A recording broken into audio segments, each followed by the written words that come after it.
And it's now time for the business review.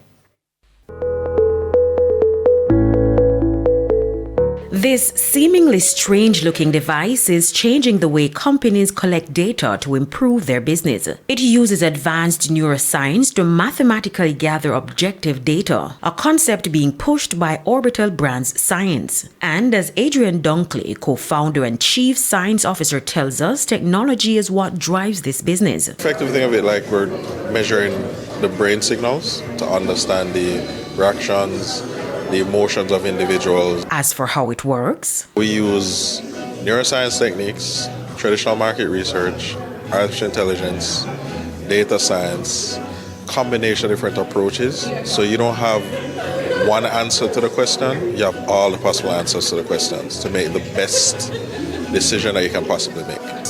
With the Business Review, I'm Carrie Ann Simpson.